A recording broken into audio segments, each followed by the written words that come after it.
Lalu ada pertanyaan yang lebih kompleks dan intensitif, seperti siapa yang memulai Persian Gulf War?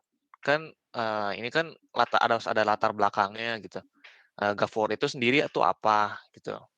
Jadi, dari satu pertanyaan tuh bisa menghasilkan pertanyaan yang lebih banyak gitu, jadi lebih kompleks. Iya. Lalu sebelum kita mencari sebuah informasi, kita perlu menulis dulu pertanyaan-pertanyaan yang berkaitan, dan sesuai dengan area informasinya. Gunakan pertanyaan secara langsung dan tepat, tetapi tidak menjadi batasan dalam, kita meneliti. Kita sering mencari informasi, pernyataan akan muncul secara tidak langsung. Jadi kayak kalau kita banyak nanya juga, akan jadi lebih baik gitu. Dan bekerja dari pernyataan akan membantu dalam penelitian dan mencegah kita dalam penelitian yang tidak jelas dan tidak perlu. Serta kalau kita dalam melakukan penelitian tuh, misalnya sudah di tengah-tengah tuh kita harus tanya tanya juga ke diri kita itu, "What exactly is it, that I looking for?" Takutnya kita cari apa malah malah jadinya miss gitu. Iya. Lalu ada keyword dan subject heading. Keyword itu kata yang menjelaskan dari topik kayak kayak secara garis besarnya apa. Maka kita menggunakan, sistem heading dan deskriptor, karena kalau heading itu kasarnya terlalu luas. Subject heading merupakan konten dari item seperti buku, jurnal, dan lain-lain, seperti official atau controller vocabulary. Misalkan, kita ingin mencari, tombon baru yang digunakan di band di kampus. Lalu kalian ingin mencari dengan keyword tombon atau band, maka itu hasilnya itu nggak akan maksimal. Nah, maka oleh karena itu kita menggunakan subject heading. Nah, subject heading itu musikal instrumen, kan jauh lebih banyak tuh keluarnya kalau begitu. Lalu ada directional information. Berikut adalah poin yang, bisa membantu dalam menjelaskannya itu ada bibliographies, index and database, internet search engine, guide, and directories. Nah, kalau bibliografis itu, list buku yang menyediakan nama autor, title, tempat, dan tanggal publikasi dan harga buku, serta termasuk record, film, foto, dan software. Kalau dari mahasiswa sih yang paling dekat tuh mirip-mirip, seperti katalog yang ada di perpustakaan. Diibaratkan sebagai katalog yang ada di perpustakaan. Lalu ada indexes and databases, kalau ingin mencari data sebelum tahun 1980 itu kita harus menghubungi The Reader's Guide to Periodical Literature or Pulse Index. Beberapa database juga, subjek dan display spesifik, tapi tergantung dari yang kita cari. Umumnya tuh database tuh menyediakan, informasi dari nama title, terus di mana bisa diaksesnya gitu. Jadi nggak ada datanya, cuman kayak link link referensi gitu. Tapi juga ada database yang mahal dan tidak tersedia di perpustakaan tuh kayak yang data-data khusus gitu, misalnya kayak data negara atau apa-apa itu kayak di perpustakaan tertentu gitu. Lalu ada internet search engine, guide, dan directories. Kalau di internet tuh kan sekarang banyak sekali informasi, kalau kita misalnya masukkan kata keyword tuh keluarnya bakal banyak kan. Maka itu, kalau, search engine itu akan membantu, biasanya tuh kalau search engine tuh seperti kayak Google dan lain-lain tuh, Yahoo itu akan melakukan indexing subjek di area tertentu, misalnya kita kayak masukin keyword apa, nah dia tuh akan melakukan indexing terhadap keyword gitu. Jadi hal hal itu dapat membantu mengurangi jumlah page yang akan muncul ketika kita cari. Jadi kayak indeks indeks satu, indeks 2-nya tuh apa. Lalu information source. Directional resource akan membantu kita dalam mencari informasi, buku artikel, dan website. Beberapa source akan menyediakan quick answer dari pernyataan yang kita cari, tetapi source lain menyediakan informasi yang lebih dalam, detail diantaranya itu ada encyclopedias. Encyclopedias itu kasarnya tuh mirip seperti Wikipedia.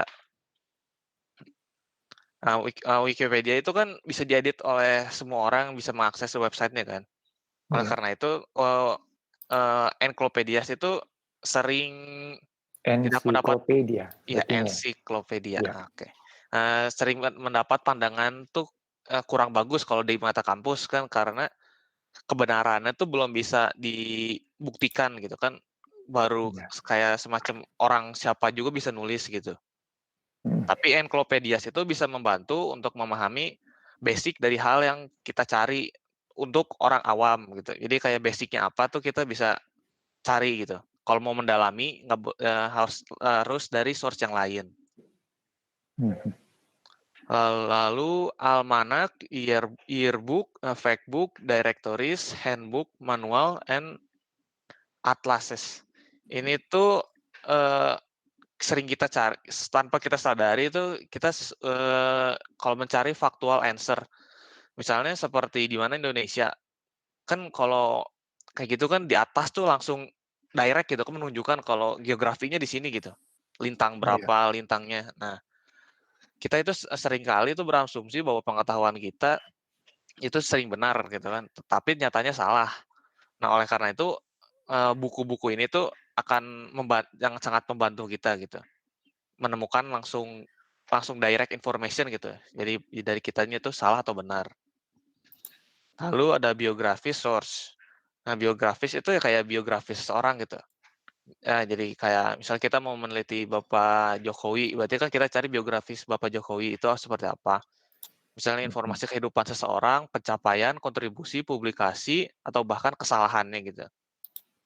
Mhm. Terus directories, kebanyakan mahasiswa itu berpikir kalau kampus tuh sorry, kamus kamus tuh menyediakan definisi dari kata seperti yang ada banyak di perpustakaan. Kamus yang bagus itu tidak disingkat, tidak peduli bahasa yang digunakan itu adalah bahasa sehari-hari, vulgar, esoterik, dan kuno. Tetapi kampus bukan cuman bahasa, tetapi ada juga kamus bahasa gaul, istilah hukum, dan simbol. Jadi kamus itu banyak macamnya juga gitu, nggak cuman kayak kamus bahasa Inggris, bahasa Jepang, dan lain-lain. Iya. Terus government dokumen. Banyak perpustakaan yang menyediakan akses, untuk mengakses dokumentasi pemerintahan melalui database dan online server seperti yang tadi, yang pertama itu kan ada database itu. Nah, ini tuh biasanya tuh berisi tentang segala sesuatu yang dipublikasikan oleh suatu negara, misalnya kayak RUU apa gitu, biasanya tuh akan muncul dulu di sini gitu. Lalu, yang terakhir itu ada human source, berupa orang yang ahli atau bekerja di dalam perpustakaan yang bertugas untuk membantu seseorang dalam mencari buku atau hal yang kita cari. Kalau human source itu kasarnya tuh seperti perpustakawan gitu. Jadi dibanding kita nyari satu-satu di rak bukunya kan capek, lebih baik kita langsung nanya ke orangnya gitu, "Pak, kalau buku buku geografis di mana?" Nah, nanti dia akan mengarahkan kita ke rak buku yang tepat gitu, serta dia juga bisa ngasih referensi-referensi buku apa yang apa sih untuk bagus gitu, untuk kita baca gitu. Oke, Iya. selanjutnya dilanjutkan sama yang lain, Pak. Evaluating source, Pak. Di chapter ini kita tuh diberi Mhm. penjelasan cara mengevaluasi sebuah source di era informasi ini.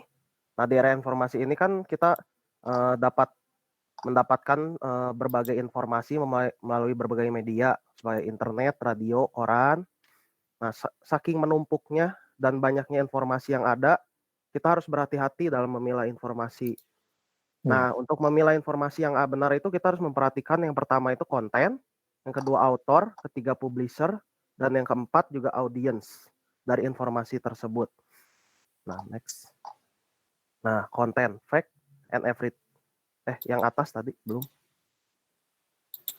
Nah, konten, fact, and everything else. Nah, dalam mencari source itu kita selain harus mencari fakta dari si source-nya itu, kita juga harus mencari yang non fact-nya supaya kita dapat membedakan keduanya tuh.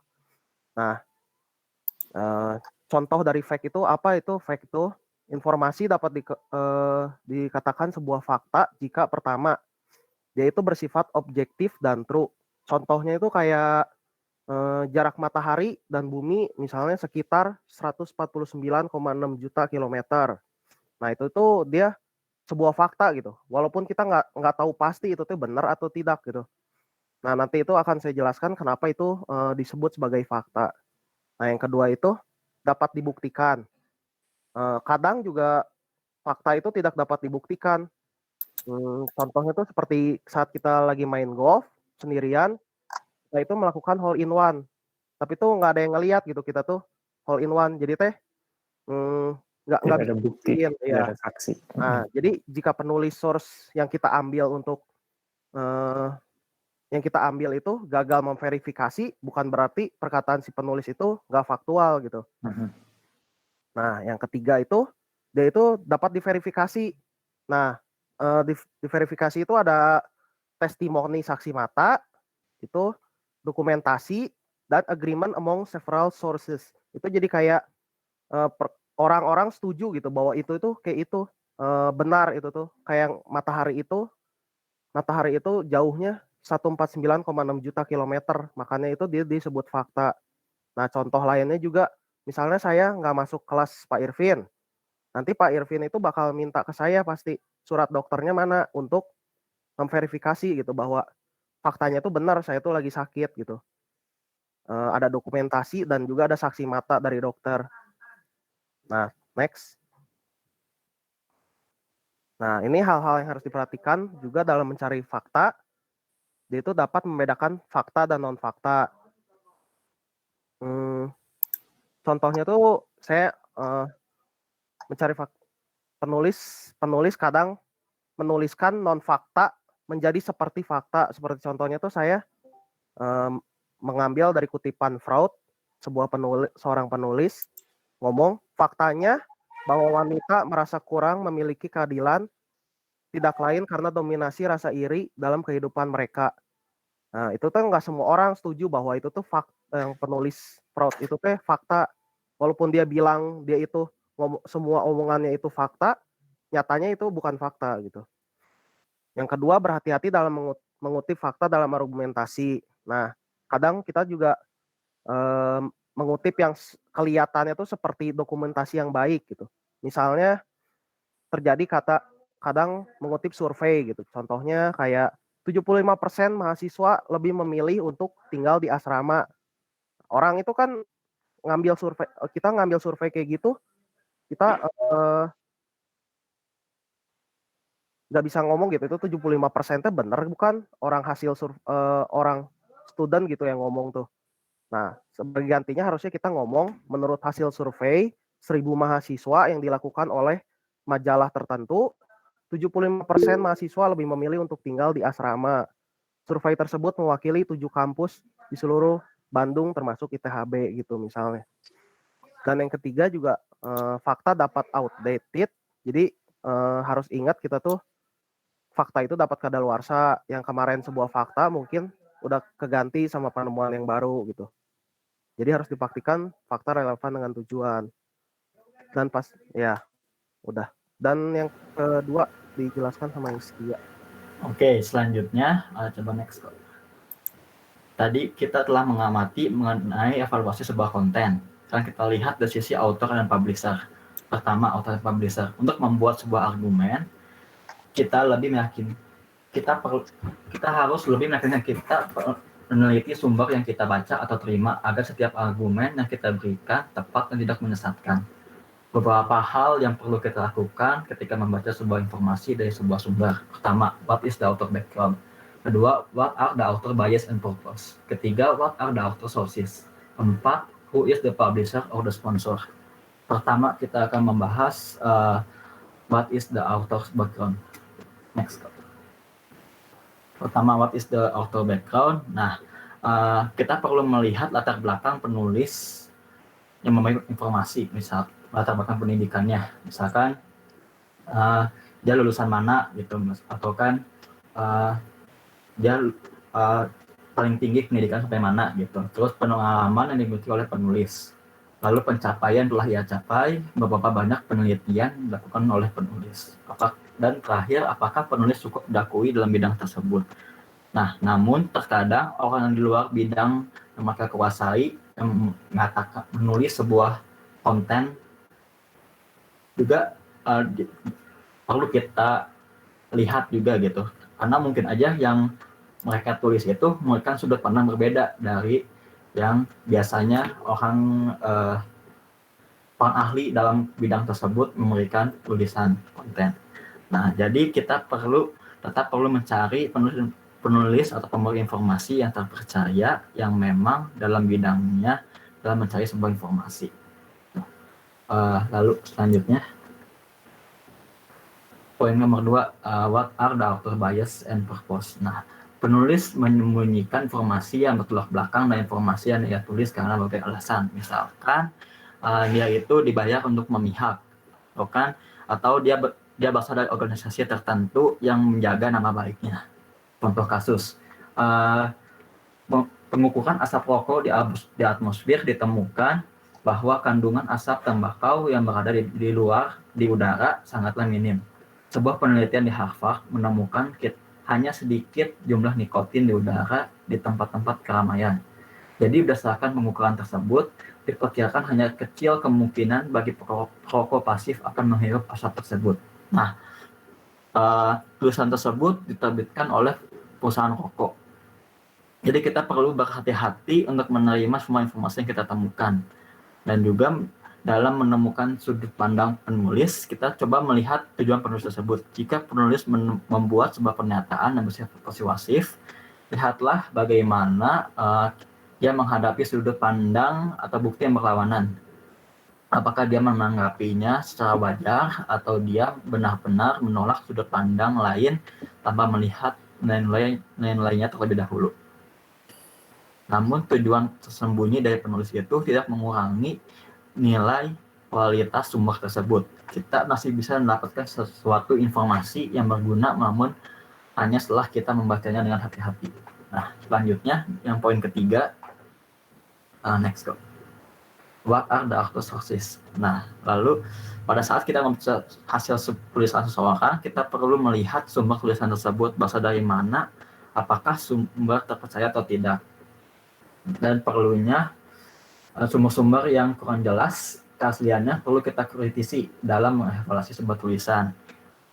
Jadi kita perlu melihat pada sumber original. Jadi misalkan ada konten ditulis ini oleh Kenji, sumbernya dari sini, kita perlu melihat sumber tersebut apakah sumbernya itu original, bisa kita percaya atau tidak gitu. Nah, selanjutnya yang poin keempat, next. Who is the publisher or sponsor? Perlu kita melihat kredibilitas publisher. Nah, dalam evaluasi sebuah tulisan juga kita perlu melihat publisher yang menyebarluaskan tulisan ini terpercaya atau tidak. Nah, misalkan tulisan ini dipublish oleh Kompas. Nah, kita perlu melihat apakah Kompas ini kredibilitasnya baik atau tidak gitu sebenarnya. Sebagai media yang mempublish sebuah konten. Nah, itu untuk authors and publisher. Coba next. Selanjutnya, kita akan melihat dari sudut pandang audiens. Dalam meninjau sebuah konten informasi, melihat siapa penulisnya dan penerbitnya tidaklah cukup. Kita dapat menemukan sebuah pandangan terhadap kualitas sumber yang kita baca dari audiens dan reaksi pembaca. Beberapa hal yang dapat kita lakukan adalah who is the intended audience. Yang kedua adalah how has the audience has responded. Nah, selanjutnya ke poin pertama, who is the intended audience. Ini adalah maksudnya siapa sih audiens yang dituju untuk membaca konten ini. Contohnya, bentuk penulisan dan penjelasan dalam sebuah buku fisika untuk anak SMP jelas berbeda dengan buku fisika bagi mahasiswa jurusan fisika. Di mana untuk anak SMP hanya akan diberikan gambaran besar mengenai informasi yang ia baca, namun bacaan untuk mahasiswa tentu berbeda dengan penggunaan kata-kata yang lebih formal dan ilmiah dibanding untuk anak SMP. Jadi setiap bacaan itu ada audiens yang ingin dituju. Selanjutnya, poin kedua, next. How has the audience responded? Seperti yang Untuk ini itu seperti anggap aja kita berbelanja online. Kita melihat review orang-orang mengenai barang tersebut sebelum membeli. Kita juga perlu melihat pendapat dan feedback orang mengenai informasi yang akan kita dapatkan. Apabila bacaan tersebut memiliki banyak feedback yang negatif, maka sebaiknya kita perlu berhati-hati dalam menggunakan bacaan tersebut. Apakah kita perlu akan menggunakan bacaan tersebut atau tidak. Dari hal tersebut, kita dapat mengetahui reputasi penulis mengenai hasil tulisannya, dan kita dapat menyimpulkan kualitas informasi tersebut. Nah, tadi kita mengamati mengevaluasi sumber dari sumber yang tertulis. Nah, namun juga kita perlu mengkritisi sumber yang berasal dari internet. Next. Nah, evaluating the internet source. Dalam mendapatkan sebuah informasi dari sumber internet mungkin lebih sulit, di mana semua orang dapat menuliskan dan mengupload apapun ke internet dibanding sumber yang di print. Dibanding sumber yang di print yang tadi yang dijelaskan di atas, yang lebih terkontrol dan tidak semua orang juga dapat menuliskan informasi. Internet lebih bebas, hanya butuh sebuah komputer dan akses pada suatu laman, maka kita dapat menuliskan apapun di internet. Nah, jadi dalam beberapa cara untuk evaluasi sebuah sumber dari internet, misalkan pertama melihat domain web yang menyediakan informasi tersebut, misalkan .edu, .com atau .cc, .gov, .info, .mil, .net, .org. Namun kita tidak perlu 100% percaya pada domain web yang disediakan. Bisa aja orang membeli domain web itu lalu menuliskan informasi yang salah gitu. Yang kedua, lihat dalam web tersebut apakah kita dapat mengetahui lebih mengenai profil author atau sponsor dalam situs tersebut. Lalu yang ketiga, bagaimana akal sehat kita dalam membaca sebuah informasi di situs tersebut. Apakah tujuan penulis sesuai dengan yang kita inginkan? Yang keempat, bagaimana kita menemukan situs tersebut. Apakah dari teman atau kita mencari sendiri? Kita perlu melihat bagaimana kita menemukan situs tersebut. Lalu yang kelima, lihat bagian lain yang ditulis oleh author pada situs tersebut, apakah terpercaya atau tidak. Terkadang author itu menulis tidak hanya satu konten, beberapa konten. Kita perlu melihat konten yang lain juga, apakah menurut kita itu konten yang lain juga itu terpercaya atau tidak gitu. Maka kita akan bisa mengetahui keaslian sumber tersebut. Dan yang terakhir, bagaimana dengan waktu upload informasi tersebut. Bila berasal dari waktu yang lampau, maka informasi akan bersifat outdated. Ya, sekian. Selanjutnya, saya serahkan pada yang lain. Selanjutnya tuh taking notes. Taking notes tuh kayak apa ya? Kalau yang saya tangkap di sini tuh kayak menyimpan suatu informasi yang baru gitu. Tapi supaya kita mudah dimengerti gitu, kayak catatan gitu sih kalau yang saya tangkap di sini. Yeah. Nah, selanjutnya. Jadi, taking notes itu apa yang kita dapat, kita masih olah, ya kita perlu catat. Tujuan catat itu bisa untuk mempermudah, misalnya supaya kita nggak kelupa, atau mempermudah menyambung-nyambungkan istilahnya mosaik-mosaik potongan informasi yang kita dapat, gitu ya. Yang jelas itu sebagai bahan coret-coret untuk membantu kita sendiri. Iya, lanjut. Nah, salah satu tekniknya tuh ada bibliographical information. Jadi itu menggunakan kalau di bukunya sih kayak cards itu artinya tuh cards gitu. Kalau saya artinya di notes gitu, Pak. Untuk mencatat sebuah informasi setiap hal, kayak autornya apa, si titelnya tuh apa, place publikasinya di mana, tanggalnya, sama si halamannya, terus dan lain-lain. Selanjutnya, nah, bibliographication tuh apa? Nah, kayak apa ya? Sebuah kutipan gitu dalam satu sumber yang berisi informasi yang apa ya? Isinya tuh kayak note gitu, yang ada informasinya tuh step apa sih, gimana ya jelasannya? Saya agak bingung sih, Pak, ngajak translate waktu itu. Jadi kayak apa ya? Kayak kita tuh ngutip suatu tulisan gitu, informasi yang kita dapat, terus kita catat yang kita butuhin aja, kayak gitu sih. Iya. Nah, selanjutnya content notes itu ada 3 jenis, ada quotes, ada summary, sama paragraf tuh. Kalau notes itu berisi ringkasan atau parafrasa dan kutipan dari sumber.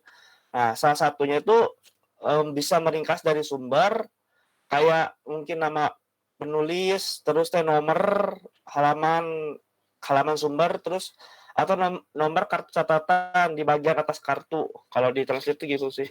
Terus ada lagi namanya quotation selanjutnya. Nah, quotation itu catatan paling gampang untuk dibaca, untuk difrasekan. Jika memungkinkan, bagian asli yang sangat penting sebagai penanda untuk informasi yang jelas. Nah, itu tuh kayak kalau di buku tuh ada contohnya gitu, lumayan panjang. Nah, ini hasil dari quotation-nya. Jadi dapatnya William, tadi nama penulis, terus page-nya berapa. Nah, ini kontennya. Terus dikutip gitu kalau quotation tuh. Selanjutnya ada namanya summaries, jadi ringkasan argumen atau esai yang berisi gagasan pokok atau garapan yang tergantung tujuan ringkasan. Terus lebih mendukung ke poin-poin utama. Nah, ini juga kurang lebih kayak apa ya, quotation, cuman formatnya aja yang berbeda. Jadi kayak apa ya, lebih kayak meringkas sih kalau ini tuh, kalau seperti itu. Ya, jadi inti-intinya aja yang kita tulis di suatu notes tersebut itu. Nah, selanjutnya ada paraphrasing. Kalau misalnya summary itu kan ngeringkas seluruh argumen atau suatu artikel. Nah, kalau si paraphrase itu menyatakan kembali suatu bagian dengan kata-kata sendiri gitu, kata-kata sendiri yang mudah dipahami gitu. Tapi si konteksnya itu mirip-mirip sama aslinya. Nah, contohnya kayak words to recover their meaning. Kayak terus slot, artinya slot sama dengan meaning. Jadi kayak sinonim gitu sih Pak. Kita akan menggunakannya kata lebih nyaman dan efektif untuk suatu kata. Nah, selanjutnya kesimpulan talking notes itu tidak perlu tidak akan muncul, buku catatan tidak akan muncul dengan ide sendirinya, tergantung apa yang kita baca dan pikirkan. Nah, itu sih. Selanjutnya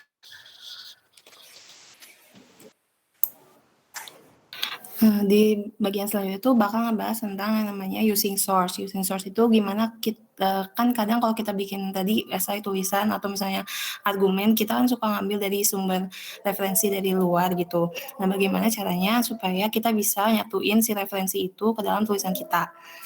Next. Nah, yang pertama itu adalah mengenai acknowledging sources atau mengakui referensi sumber yang kita ambil. Jadi dalam mengambil sumber referensi luar itu kita harus ngasih tahu ke pembaca atau tujuan audiens kita itu referensi sumber yang kita ambil itu dari mana. Kalau enggak, kita akan disebut melakukan yang namanya plagiarism.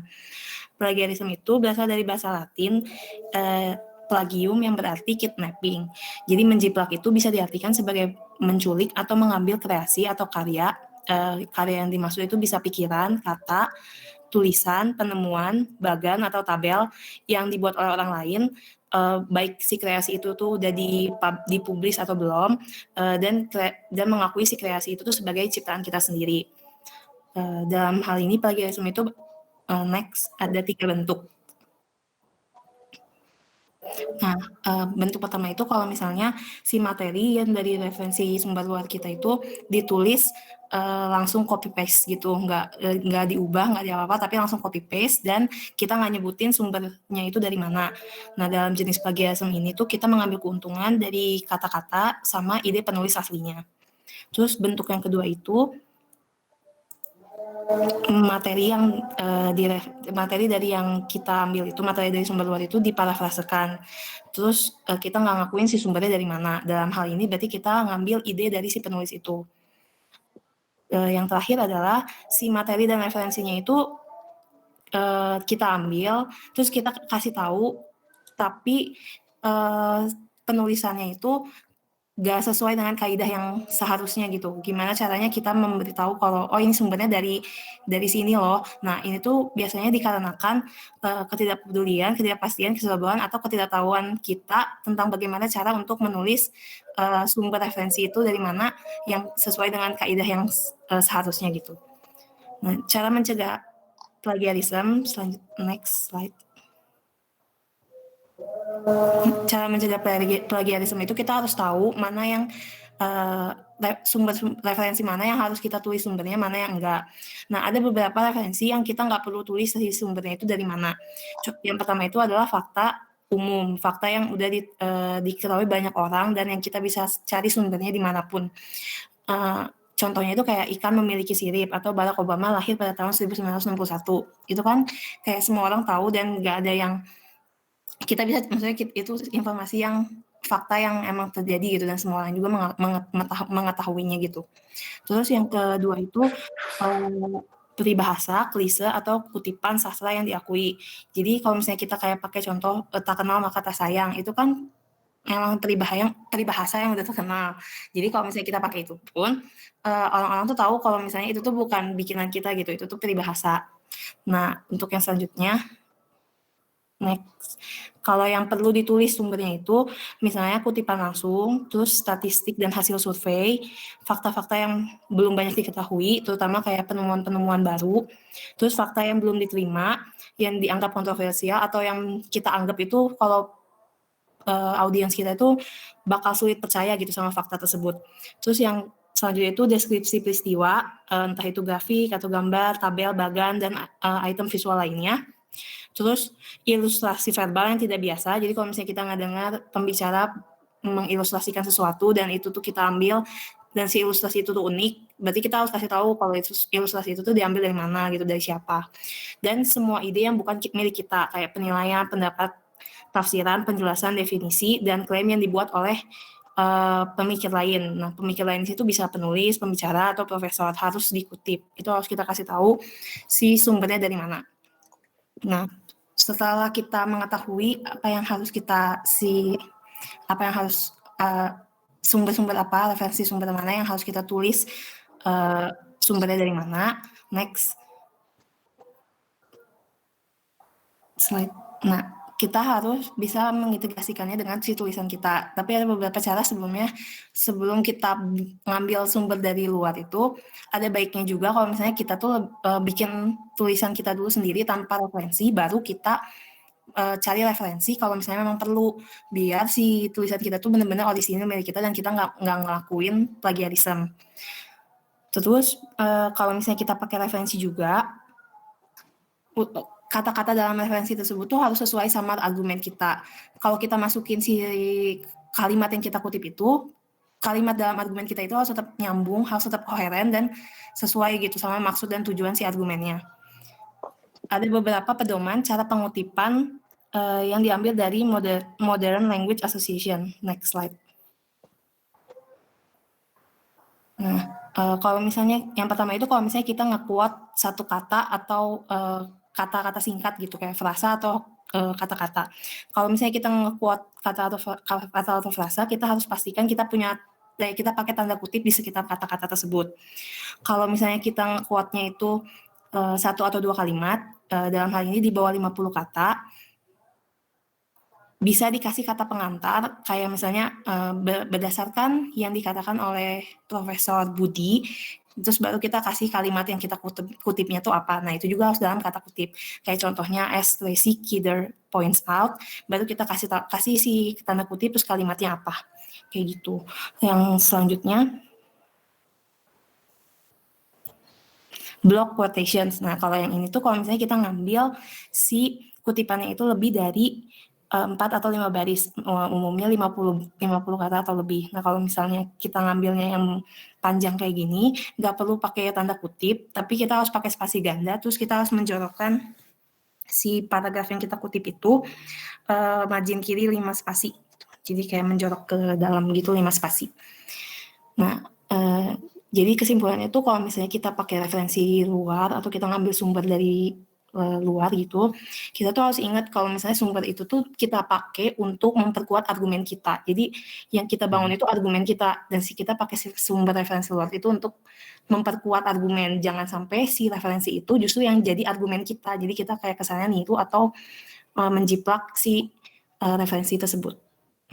Sekian dan terima kasih. Iya. Oke, baik. Terima kasih presentasi dari kelompoknya. Siapa nih barusan? Kenji, Jennifer, Ricky, Kevin Aprion, dan Hiskia. Tadi Hiskia ada ya? Yang ketiga Hiskia. Pak, ya. Dia ada Pak, yang evaluating source, yang publisher sama author. Iya, betul. Saya yang lupa tulis poinnya di sini. Oke, baik. Ada tanggapan barangkali sebelum kita melanjutkan ke kelompok berikutnya? Saya pikir mungkin nanti kita bisa tanggapan di akhir ya. Oke, silakan untuk kelompok berikutnya, yaitu kelompok nomor 7 tentang penulisan esai. Yaitu dari Yosef Axel, Alfreka, Melvin, dan Adit. Izin share screen ya Pak? Iya, silakan.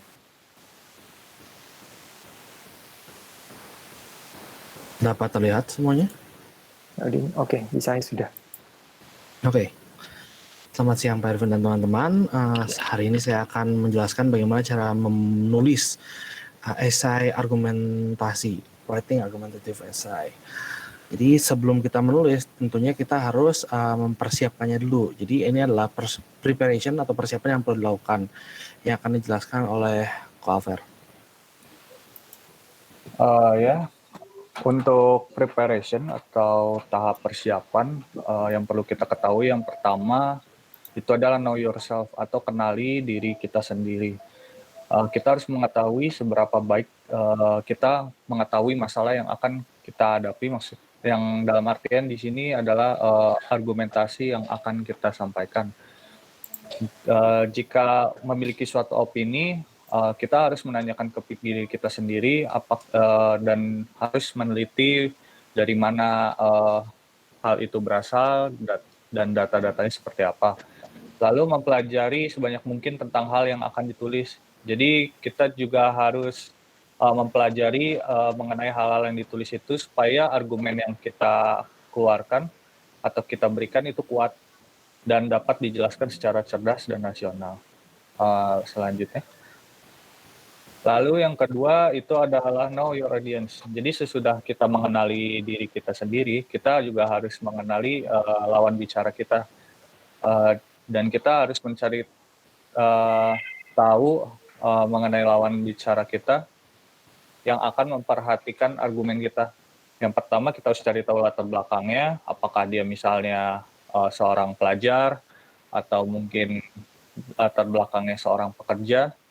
Lalu yang kedua, cari momen yang tepat dan cara yang tepat dalam memberikan argumen. Jadi yang dimaksud di sini jika kita menulis suatu esai, bagaimana cara bicara kita, misalnya lawan bicara kita adalah anak SMA atau anak sekolahan, ya kita menggunakan cara bahasa yang mungkin dimengerti oleh mereka. Dan juga kita juga harus mempersiapkan antisipasi bila reaksi pembaca, mempersiapkan diri untuk reaksi pembaca. Jadi misalnya kita di sini ada contoh berpendapat bahwa kita berpendapat bahwa ada kehidupan di planet lain. Itu tuh kita harus antisipasi untuk reaksi-reaksi para pendengar. Jadi kita harus siap dan mungkin bisa menjawab jika diberi pertanyaan. Selanjutnya. Oke, berikutnya. Ini masih ada yang choose and narrow your topic. Jadi kita yang pertama itu harus memilih topik yang menarik dan sesuai untuk Anda. Lalu jika sudah topik itu ditentukan, kita sebaiknya cari tahu dulu apa yang berkaitan dengan topik yang diangkat. Sebagai contoh, misalnya kita mencari topik yang mengenai perburuhan, buruh pabrik atau sebagainya. Kita harus cari topik yang di sekitaran itu, seperti topik mengenai upah minimum, orang tua yang bekerja, dan kesejahteraan atau kesengsaraan para buruh. Itu dapat digunakan untuk menjadi hal pendukung dan sebagai referensi atas argumen yang kita buat. Lalu ada buat daftar topik potensial dalam bentuk pertanyaan. Ini untuk mempermudah kita untuk mendalami argumen kita, dan persempit daftar topik potensial Anda jika sudah terlalu banyak. Ini jika sudah terlalu numpuk, kita dapat memperkecil atau mempersempitnya menjadi pertanyaan-pertanyaan yang lebih sederhana. Sebagai contoh, misalnya ada pertanyaan, berapa pendapat buruh pabrik saat ini? Terus bagaimana pendapatan buruh pada beberapa tahun yang lalu? Kita dapat mempersempit pertanyaan itu menjadi satu pertanyaan, yaitu berapa rata-rata pendapatan para buruh. Nah, selanjutnya akan dijelaskan oleh Adit. Oke. Selanjutnya kita akan membuat satu kalimat, write a sentence, yang akan menjadi klaim yang kita buat. Jadi setelah membuat topik untuk esai, kita perlu membuat sebuah kalimat yang menjadi klaim utama terhadap argumen yang kita buat. Kita perlu membuat klaim yang masuk akal, dapat diperdebatkan, dan dapat juga dilawan. Mungkin agak sedikit aneh ya, dapat dilawan. Biasanya orang kan pengen nyarinya yang gampang aja, jangan bisa dilawan. Tapi misalnya contoh klaim yang tidak dapat dipertahankan. Kucing bukanlah makhluk hidup. Kita tahu bahwa ini salah, saya yakin semua orang di sini tahu bahwa itu salah. Maka klaim yang seperti ini tidak dapat kita pertahankan. Jadi atau kalau misalnya klaim yang misalnya matahari bersinar, klaim ini adalah klaim yang tidak dapat dilawan. Tidak ada satupun orang yang bisa membantah seharusnya bahwa matahari tidak bersinar. Oleh karena itu klaim ini merupakan fakta, bukan sebagai klaim. Contoh klaim yang baik adalah seperti di bawah ini, seharusnya pemerintah dapat menangani pandemi dengan lebih baik. Apakah pemerintah apakah klaim ini bisa dipertahankan? Bisa, pasti ada alasan bahwa pemerintah dapat memperbaiki penanganan pandemi. Apakah klaim ini juga dapat dilawan? Tentu bisa. Banyak orang yang menganggap bahwa penanganan pemerintah juga sudah cukup baik. Jadi itu adalah contoh klaim yang harus dibuat. Next, gather ideas, brainstorm and research. Jadi kita mengumpulkan ide dengan cara brainstorm dan research. Setelah memiliki klaim utama, Anda membutuhkan penelitian tambahan untuk membuat esai yang baik. Berikut cara yang dapat dilakukan untuk research dan brainstorming. Secara general, di sini caranya adalah kita dapat membuat daftar premis yang mendukung dan tidak mendukung. Kita dapat berpikir kritis terhadap klaim yang telah dibuat. Kemudian menulis informasi yang diketahui mengenai topik tersebut. Ini sebutannya nanti think on paper. Kita juga dapat mengembangkan metode komunikasi. Jadi metode komunikasi dalam penjabaran informasi yang kita jelaskan itu dapat berbentuk narasi, deskripsi, sebat hebat, dan lain-lain. Nanti akan dijelaskan lebih detail. Kemudian melakukan penelitian. Jadi kita mulai dari brainstorm. List supporting and opposing premise. Kita perlu membuat daftar premis-premis yang mendukung klaim yang kita buat. Habis itu kita membuang juga premis-premis yang tidak cukup kuat atau sulit dipertahankan. Apabila premis yang dimiliki amat sangat sedikit, 1 atau 2 saja gitu, ada baiknya Anda membaca dulu mengenai topik dengan lebih dalam sebelum mengganti topik. Kalau misalnya ternyata memang nggak berhasil mendapatkan premis yang mendukung lebih banyak, bolehlah ganti topik. Akan tetapi usahakan untuk eksplorasi dulu terhadap topik tersebut. Kemudian, kita juga perlu membuat daftar premis yang tidak mendukung klaim yang dibuat. Kita juga buang premis-premis yang tidak cukup kuat dan mudah untuk dibantah, agar kita memiliki 2 sisi argumen dalam informasi yang kita punya.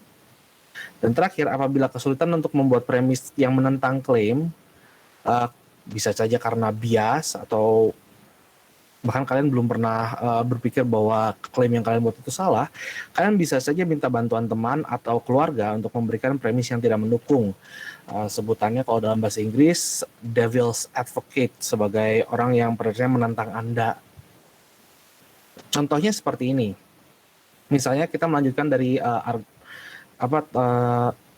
klaim yang tadi dibuat bahwa pemerintah tidak, seharusnya pemerintah dapat menangani pandemi dengan lebih baik. Itu klaim yang tadi kita buat. Nah, ini adalah beberapa contoh premis yang mendukung. Masih banyak orang yang melanggar protokol kesehatan. Betul. Dan kemudian pemerintah memberikan informasi mengenai protokol kesehatan secara tidak menyeluruh. Kemudian sudah cukup banyak mall yang sudah dibuka oleh pemerintah. Kemudian di bawah sini ada satu premis lagi, yaitu adanya orang yang tidak memiliki pengaruh, seperti selebgram atau selebriti yang tidak percaya atau menganggap rendah bahaya COVID-19.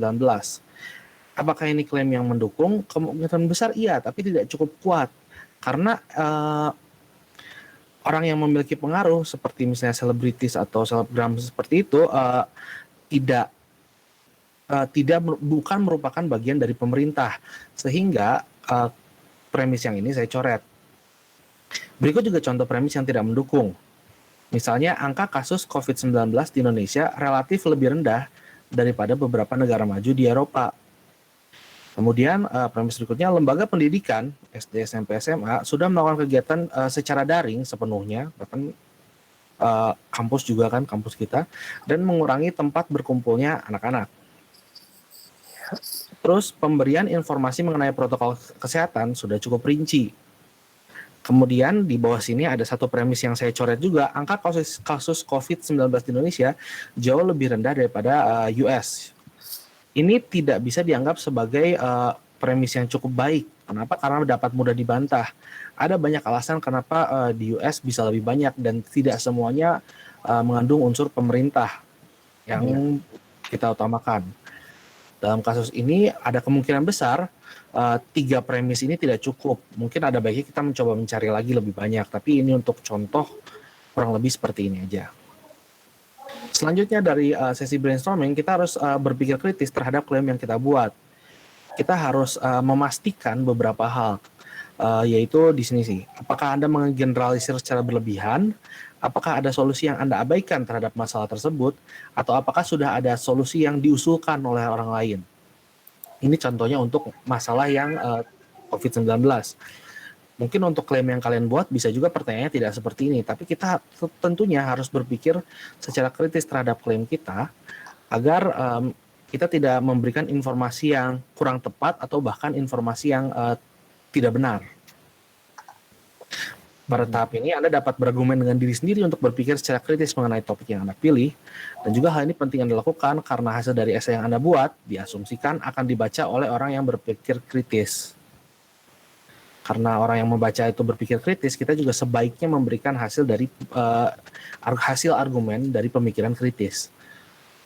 Berikutnya, think on paper. Jadi salah satu yang paling penting untuk brainstorming adalah think on paper. Langkah ini menuliskan semua informasi yang Anda ketahui mengenai topik di dalam selembar kertas. Atau kalau sekarang sih mungkin text file pada komputer, bisa Google Docs, Notepad. Yang penting dituliskan aja semuanya apa yang kalian punya. Proses ini dapat memberikan ide-ide yang dapat dijadikan premis tambahan, jadi bisa saja kalian menemukan premis baru dalam esai atau memberikan penjelasan, ilustrasi, atau dukungan terhadap premis yang Anda miliki. Kita dapat memberikan penjelasan terhadap informasi yang masih ambigu, kita dapat mengilustrasikan, menggambarkan hasil atau premis yang Anda ingin dukung, atau memberikan dukungan secara langsung terhadap premis yang Anda miliki. Proses ini juga dapat memperlihatkan lubang dari pengetahuan Anda dalam topik ini. Jadi kita bisa saja tahu ternyata misalnya saya kurang mengerti tentang apa itu definisi dari pandemi secara detailnya. Mungkin saja saya harus belajar lagi mengenai apa itu pandemi secara luas sebelum masuk ke misalnya COVID-19. Itu contohnya. Apabila Anda kesulitan menuliskan dalam kertas, coba jawab pertanyaan seperti ini, seperti mengapa topik ini penting untuk Anda, mengapa Anda memilih topik ini, atau apa pengalaman yang Anda miliki dalam topik ini. Sesudah itu, kita akan membahas methods of development. Ada berbagai macam metode untuk mengembangkan ide yang Anda miliki untuk memberikan informasi tersebut kepada orang lain. Jadi ini adalah struktur pemberian informasi. Beberapa metode yang dapat Anda gunakan adalah ya ini metode yang ada di buku. Mungkin masih banyak, harusnya sih masih banyak lagi selain yang ada di buku. Cuma mungkin yang di buku adalah salah satu yang ya, sebagian yang paling terkenal. Narasi artinya menjelaskan pada dasarnya informasi dijelaskan secara kronologis. Awalnya begini, berikutnya begini, selanjutnya dan seterusnya. Atau kita juga memberikan secara deskripsi, memberikan informasi rinci terhadap topik apa misalnya seperti apa itu pandemi, apa itu COVID-19. Apa saja yang harus kita lakukan. Kita harus metode ini memberikan deskripsi yang merinci. Sebab akibat, kita memberikan alasan mengenai penyebab kejadian dan akibat dari kejadian tersebut. Misalkan pemerintah tidak memberikan informasi secara luas kepada seluruh publik, sehingga akhirnya terjadi masalah seperti informasi yang tidak dapat dipercaya, misalnya seperti itu. Klasifikasi dan memisahkan, mengelompokkan, sama aja sih intinya. Memecah atau mengelompokkan topik yang Anda miliki. Jadi dalam sini kita bisa memecah-mecah topiknya untuk menjadi lebih detail atau mengelompokkan topiknya untuk menjadi lebih general. Kontras, fokus terhadap perbedaan yang relevan. Ya, pertanyaan apa bedanya Indonesia misalnya dengan negara lain yang telah berhasil menangani COVID-19, perbedaannya. Nah, atau kita melakukan perbandingan. Jadi kalau kontras itu fokus terhadap perbedaan, perbandingan akan membandingkan terhadap kemiripan suatu klaim dengan klaim yang serupa di masa lalu. Apa bedanya misalnya penanganan pandemi saat ini dengan penanganan pandemi 100 tahun lalu? Apakah kita sudah punya solusi 100 tahun lalu yang tidak kita gunakan saat ini? Habis itu misalnya berikutnya ada ilustrasi, memberikan contoh untuk menggambarkan sudut pandang, dan definisi, memberikan informasi yang spesifik untuk mengklarifikasi atau memberikan kejelasan terhadap informasi yang diberikan. Setelah Anda brainstormingnya selesai, kita perlu melihat hasil dari brainstorming tersebut. Saya meninjau ulang hasil tersebut. Ada 4 pertanyaan yang perlu Anda tanyakan terhadap hasil brainstorming. Pertama, apakah klaim Anda perlu diperbaiki? Kadang-kadang klaim kita tidak cukup sempit atau kurang luas. Kita mungkin perlu memperbaiki klaim tersebut. Misalnya dari pemerintah Indonesia menjadi pemerintah Bandung saja, karena kita berada di Bandung. Informasi yang kita dapat hanya ada di Bandung misalnya. Atau kita menjadi lebih general, pemerintah secara luas di seluruh dunia. Apakah semua pemerintah itu melakukan hal yang sama? Apakah ada kesamaan antara semua pemerintah? Mungkin klaim itu yang perlu diperbaiki. Kemudian, apakah ada premis tambahan yang dapat Anda gunakan? Anda kan telah membuat seperti tadi ditulis di dalam kertas. Apakah ada premis-premis yang dapat diambil yang bisa kita gunakan sebagai premis tambahan? Kemudian, apakah ada yang perlu Anda pelajari lebih dalam? Knowledge apa yang menurut Anda belum cukup Anda miliki supaya bisa memberikan sebuah argumentasi yang baik? Apakah knowledge dalam berdasarnya secara teknikal atau knowledge dalam pemberian informasi yang baik? Itu bisa saja. Terakhir, apa hasil yang bisa Anda gunakan dan apa hasil yang tidak dapat Anda gunakan? Tentu saja ada hasil yang tidak dapat Anda gunakan pada saat ini. Kalau yang Anda gunakan, pasti tahu lah yang mana. Yang Anda tidak dapat gunakan, itu yang mungkin sedikit memusingkan gitu ya. Apakah itu misalnya outlier, hasil yang amat sangat pada dasarnya jarang dan hampir tidak mungkin terjadi, tapi tetap terjadi karena secara statistik hasil yang Anda miliki itu adalah membentuk normal curve, jadi normal. Hasil-hasil outlier itu kan sebaiknya tidak digunakan. Karena itu Anda harus tahu mana yang hasil yang tidak dapat digunakan dan mana yang perlu digunakan. Setelah brainstorming, kita akan melakukan research. Apabila belum dimulai, harusnya sih rata-rata orang brainstorming sembari research juga sih ya. Research akan mencari informasi dari sumber-sumber yang terpercaya, seperti buku cetak textbook lah pada dasarnya. Habis itu ensiklopedia. Ensiklopedia ini mungkin usahakan kalau misalnya topiknya adalah topik yang hangat, kita mungkin akan membutuhkan ensiklopedia yang versi yang lebih baru gitu ya. Jurnal atau paper-paper yang terkait terhadap topik tersebut. Terutama kalau topik itu hangat, harusnya paper-papernya itu terus dikeluarkan, tapi mungkin agak sulit untuk membandingkan mana yang relevan, mana yang tidak relevan, mana yang akurat dan mana yang tidak. Mungkin itu harus dicoba untuk mencari yang lebih akurat dan lebih relevan. Terakhir, ini sebaiknya sih jangan terlalu sering dipakai, tapi sumber-sumber internet yang terpercaya. Karena pada dasarnya sumber-sumber internet rata-rata kurang bisa dipercaya, dan walaupun kadang-kadang sih banyak juga ada informasi yang jelas, tapi kadang-kadang mereka tidak memberikan sumber yang detail, informasinya kadang-kadang ambigu, terlalu banyak memuat opini, jadi sebaiknya kurangin lah sumber-sumber internet yang terpercaya, tapi bisa dipakai kalau dibutuhkan. Dalam melakukan research, pastikan Anda memisahkan informasi yang ditemukan berdasarkan apakah informasi tersebut itu adalah fakta atau opini. Untuk fakta dan opini kayaknya nggak perlu dijelasin lebih dalam sih ya. Pak Irvin udah menjelaskan beberapa kali, dan beberapa presentasi sebelumnya juga sudah menjelaskan fakta dan opini. Terakhir, kita perlu mengorganisir ide yang kita punya.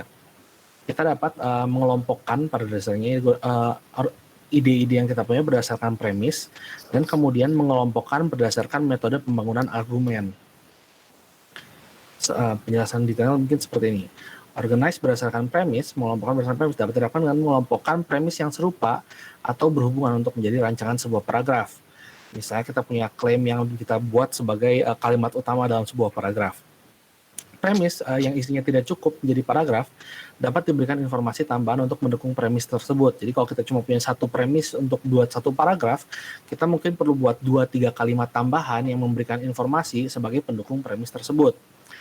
Atau kalau misalnya klaim yang diberikan sebaiknya dipisah di premis-premis tersebut.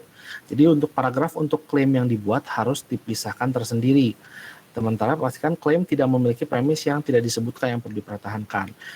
Misalkan premis-premis yang yang kita tidak sebutkan bahwa misalnya attitude orang Indonesia itu berpengaruh terhadap meluasnya pandemi COVID-19. Itu mungkin kemungkinan besar tidak akan dijelaskan dalam paragraf atau dalam esai yang kita buat. Akan tetapi itu pada akhirnya harus dipertahankan. Oleh karena itu, klaim yang seperti itu perlu kita tambahkan premisnya, walaupun awalnya kita tidak mau menuliskan premis tersebut. Terus habis itu mengelompokkan berdasarkan metode pengembangan argumen sih ya. Setelah Anda mengelompokkan informasi berdasarkan premis, Anda perlu mengelompokkan berdasarkan urutan dalam metode pengembangan yang Anda gunakan. Berikut contoh-contoh yang perlu diperhatikan. Biasanya kita ada pola masalah solusi, yaitu kita jelaskan dulu masalahnya, kemudian solusinya. Terus menggunakan pola evaluasi, memperhatikan kriteria apa yang dibutuhkan.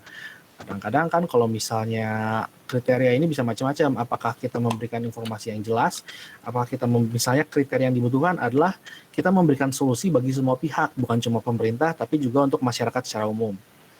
Atau bahkan kalau kriterianya adalah kriteria yang diminta oleh Pak Irvin, misalnya dalam membuat tugas, apa saja, apakah sudah ada kriterianya dan sudah cukup jelas, dan mungkin seperti itu untuk metode pola evaluasi. Lalu menggunakan argumen lawan, kita harus mempersiapkan bahwa lawan akan memberikan argumennya sendiri. Oleh karena itu dalam esai ini kita akan menuliskan juga bantahan kita terhadap argumen yang kemungkinan besar akan digunakan oleh lawan. Terakhir, kita dapat menggabungkan pola-pola ini untuk membuat struktur argumen yang lengkap. Itu paling dari preparation. Berikutnya writing the first draft akan dilanjutkan oleh Alvin kan? Ya, jadi pertama write an interactive opening. Pembukaan dari esai tidak selalu harus dimulai dari klaim.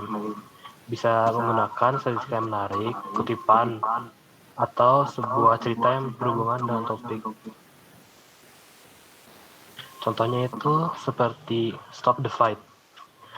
For good, the start of the 21st century is the perfect time to end one of the most brutal, deadliest sports on earth, boxing.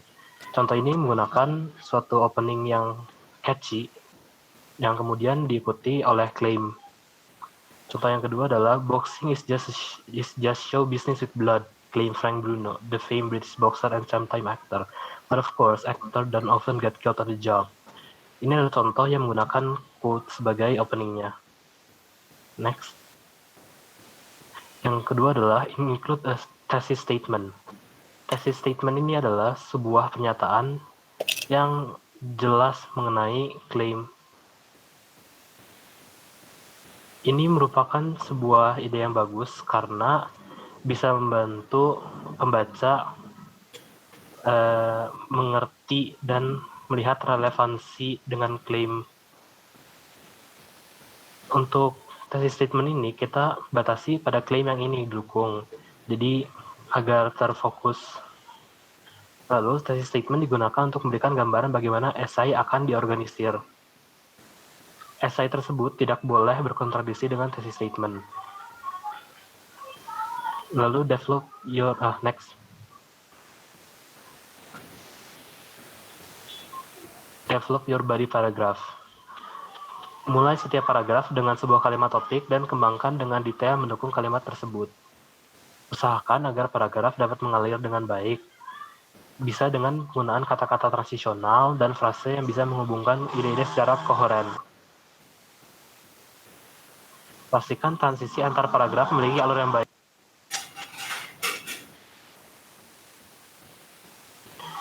Jadi pembuatan paragraf ini harus dilakukan agar antar paragraf memiliki transisi yang baik dengan menuju kepada thesis statement yang tadi. Lalu next,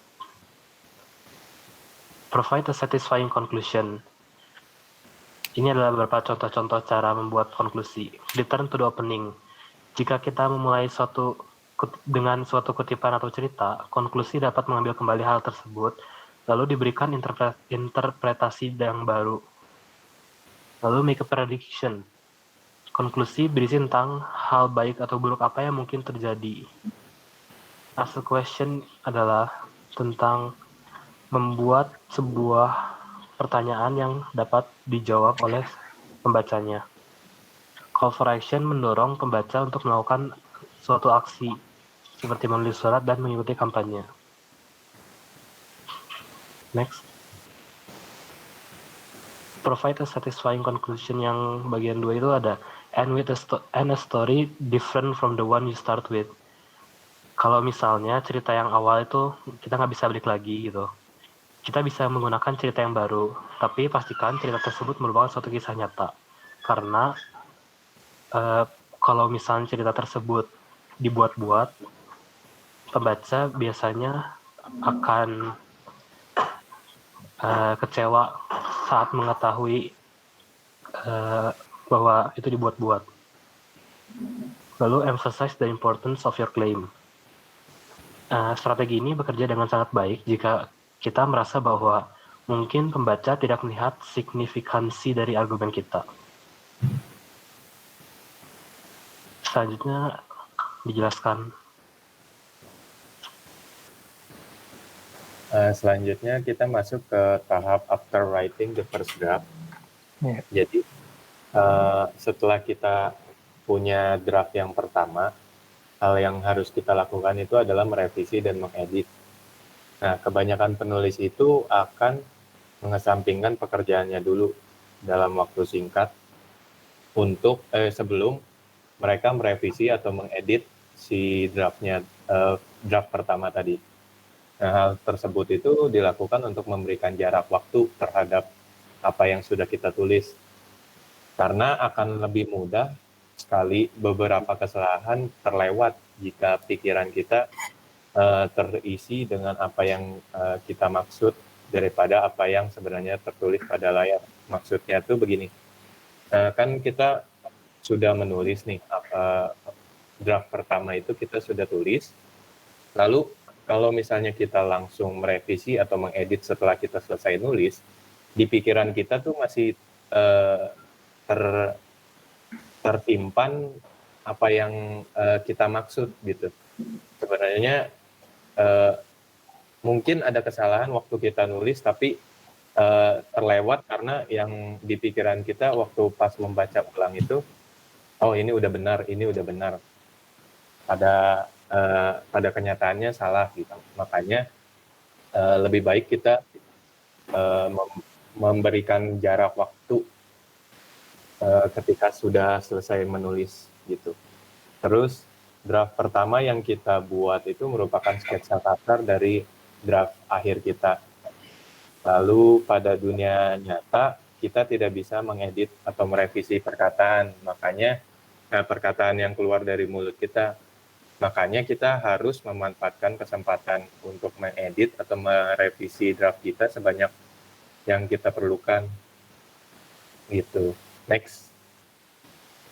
Terus langkah pertama adalah read what you have written and revise. Jadi kita harus membaca apa yang kita sudah tulis, lalu direvisi. Setelah kita menulis draft esai dan memberikan otak kita waktu untuk beristirahat, kita harus membaca kembali esainya. Lalu ketika membaca kembali esai kita, jangan hanya mencari kalimat yang aneh, tata bahasa yang salah, kalimat yang tidak ada artinya atau berulang, dan sejenisnya. Melainkan kita harus mencari masalah besar dan mengevaluasi argumen kita berdasarkan sudut pandang dari seseorang yang tidak setuju dengan kita. Nah, kita harus melihat kepada sudut pandang yang lain, jangan cuma sudut pandang kita sendiri gitu.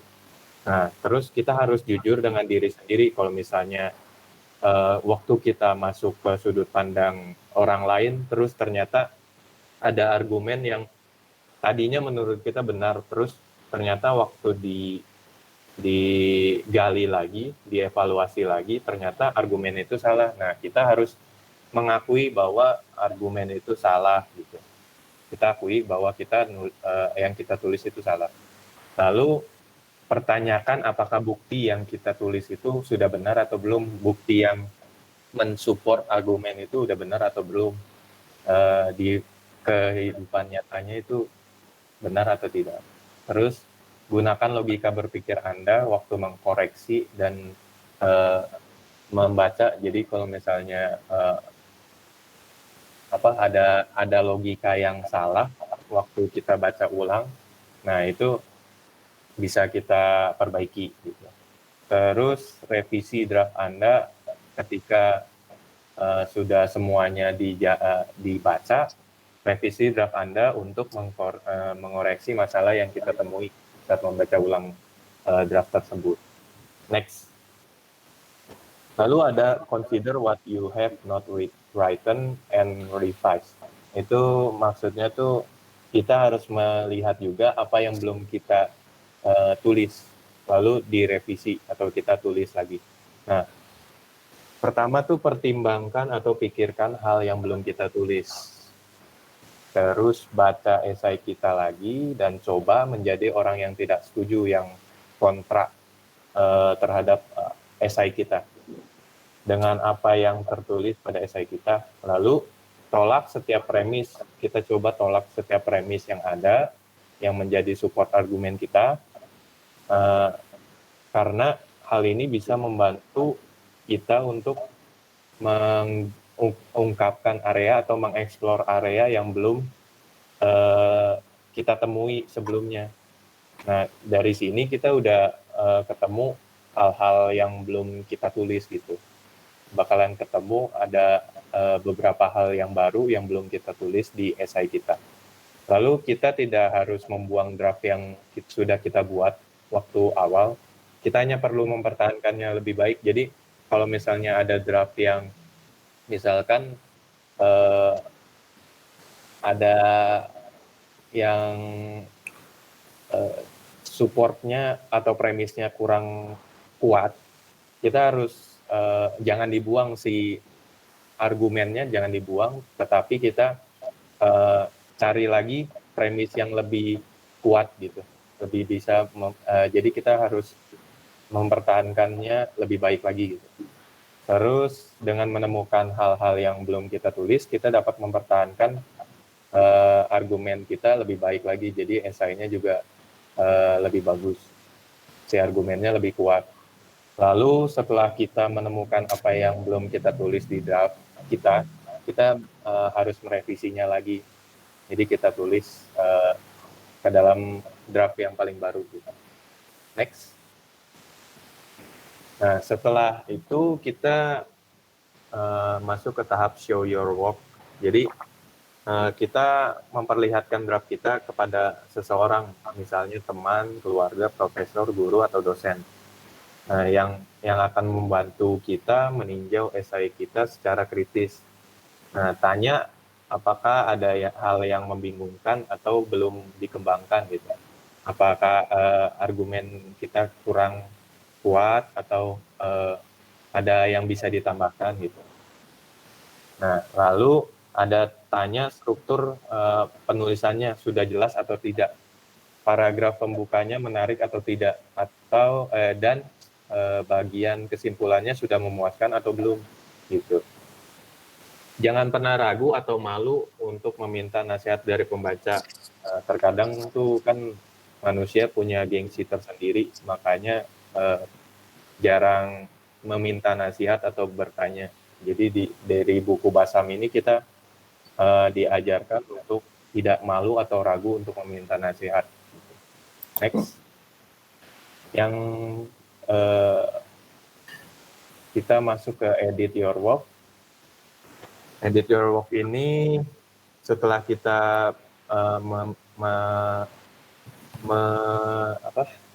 men-show atau memperlihatkan draft kita yang kepada seseorang gitu, kita harus mengeditnya kembali.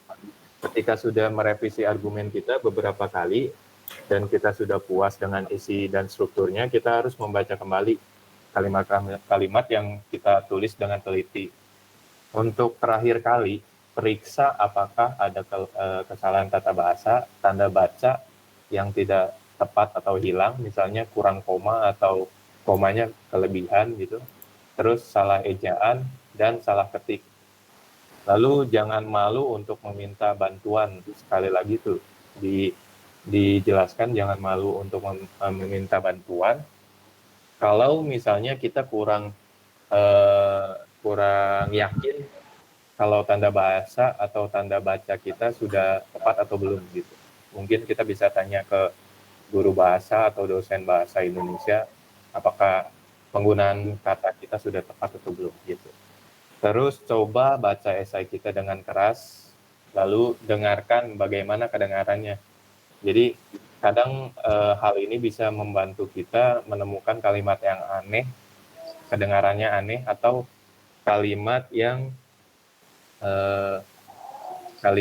berulang gitu. Yang terakhir itu adalah next. Yang terakhir adalah hand it in. Jadi kita terakhir serahkan kepada pembaca. Di buku Basam ini dibilang seperti ini, seseorang pernah berkata bahwa tulisan yang bagus itu tidak pernah selesai, melainkan hanya dipublish, diterbitkan saja, atau dalam kasus ini itu diserahkan, hand it in. Kita mungkin dapat yakin bahwa pembaca kita adalah pembaca yang cerdas dan tidak memihak gitu, dan peka terhadap apa yang kita tulis. Terus kita ketika kita menyerahkan esai kita, argumen yang kita tulis dan yang kita tulis akan diuji kekuatannya, struktur dan isinya, premis pendukungnya dan sebagainya. Jika kita sudah melakukan pekerjaan tersebut dengan maksimal, maka kita sesuai. Sekian presentasi kami, terima kasih. Baik. Oke, terima kasih presentasi dari kelompok ke-7 ya, Yosef, Alvarega, Melvin, dan Adit. Sebentar, saya tulis dulu nilainya. Oke, sebelum kita masuk ke diskusi, sepertinya untuk kelompok 8, waktunya sudah nggak cukup, berarti kita lanjutkan kelompok 8 untuk minggu depan ya. Nah, untuk sekarang saya akan share screen dulu untuk kita absensi.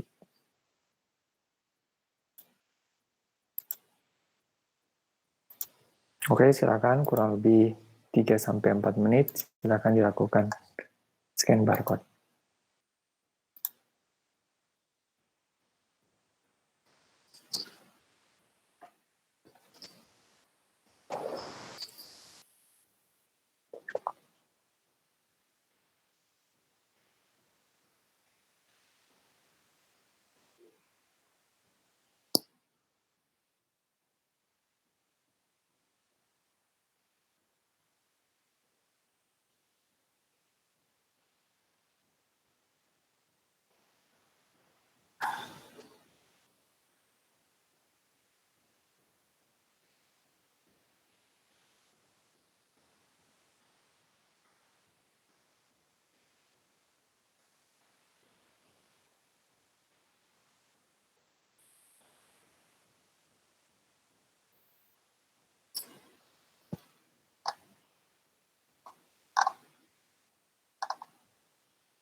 Oke, sisa 3 nama. Saya proseskan secara manual.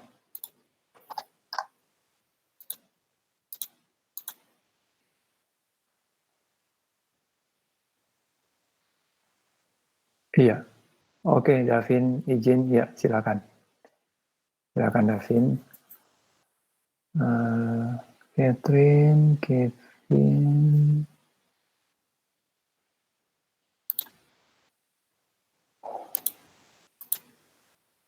Sherina ada. Oh ya, baik. Oke, nampaknya hadir semua.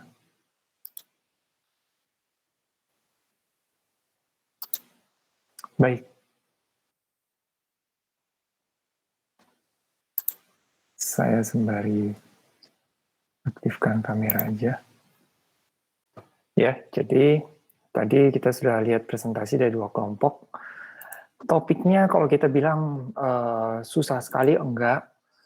Kebanyakan hal-hal yang disampaikan sudah kita ketahui, tapi jujur saja tetap menarik kalau kita memperhatikan. Seringkali kita diingatkan tentang apa-apa yang harus dilakukan ya. Beberapa yang saya bisa angkat dari yang tadi, contoh ya tadi mengenai sumber yang kita gunakan. Bagaimana kita mengutip sumber, bagaimana kita mengutip suatu kutipan, seringkali kita harus tahu aturannya. Contoh kapan kita gunakan double quote, kapan kita pakai paragraf yang menjorok ke dalam, ya. Termasuk kalau kita mengambil suatu informasi dari sumber milik orang lain, etikanya itu atau etiketnya itu harusnya kita menyebut sumbernya itu dari mana. Termasuk jika itu pun suatu pandangan, suatu opini. Selama itu bukan murni dari kita, kita harusnya bisa menyampaikan, kita harus menyebutkan ini sumbernya dari mana. Itu yang masih kurang. Kita ambil contoh ya, beberapa situs-situs berita kita pun seringkali memberikan informasi yang barangkali juga tidak menyebutkan dari mana sumber itu diperoleh. Ya, contoh barangkali berita-berita yang terkait teknologi. Ya, ini mungkin saya nggak usah panjang, saya singkat aja. Dan ini kalian lihat kalau situsnya kita tuh penuh dengan iklan di mana-mana. Ya, pola mencari uangnya tuh sangat kelihatan sekali mendominasi daripada tujuan utama mereka menyajikan informasi. Kalian boleh bandingkan itu dengan situs-situs berita dari luar negeri. Ya. Oke, barangkali coba soal ini ya. Ini ada suatu kalau mengutip ucapan dari Stephen Sinofsky itu, salah satu pimpinan tim di dalam Microsoft dahulu, yaitu yang memimpin timnya Windows, Microsoft Office ya. Dia bilang soal prosesor Apple M itu adalah salah satu lompatan, begitu ya.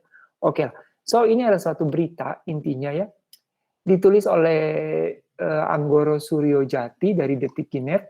Dia membahas bla bla bla bla. Ini saya bilang bla bla bla bukan berarti saya mengkerdirkan atau saya tidak menyepelekan isinya. Intinya ada panjang di sini, kalian bisa lihat. Dan kita lihat di sini, ini bukan dari dia, ya. Nah. Dan di sini dia nggak menyebutkan juga bahwa sumber ini dari mana, berita ini dia kutip. Ya.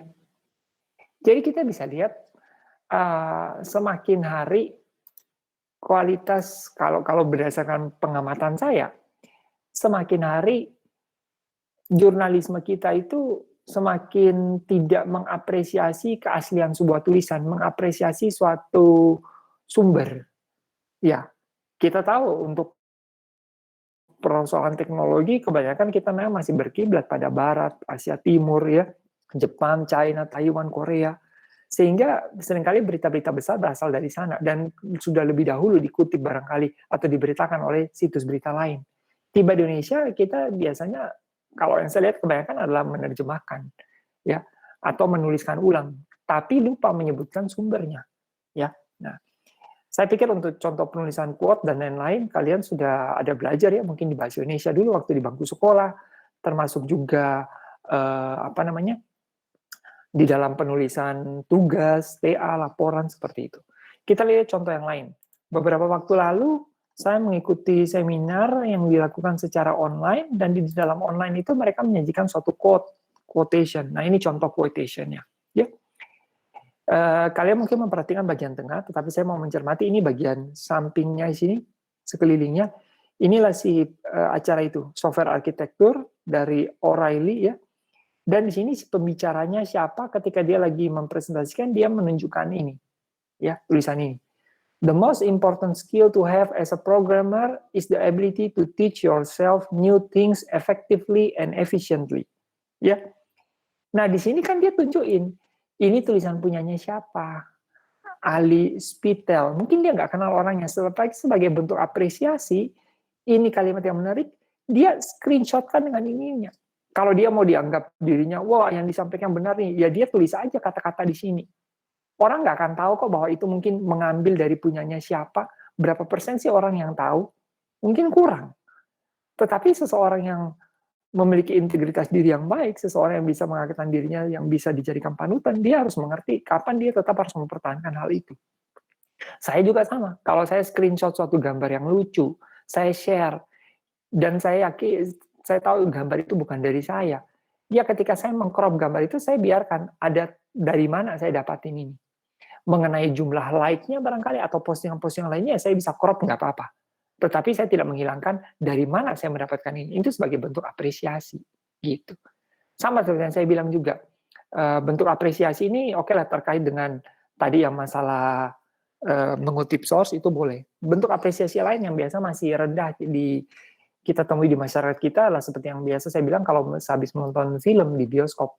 Nonton film di bioskop, sudah selesai filmnya, ya sudah bergegaslah kita. Kita nggak lagi membaca kredit, ending screen. Mungkin kita beralasan, ngapain mau nonton itu? Oh, filmnya udah selesai kok, ngelanjutin hal yang lain lah. Betul, tetapi sebenarnya menunggu sampai tulisan-tulisan itu selesai, itu bagian dari bagaimana orang mengapresiasi suatu karya. Ya.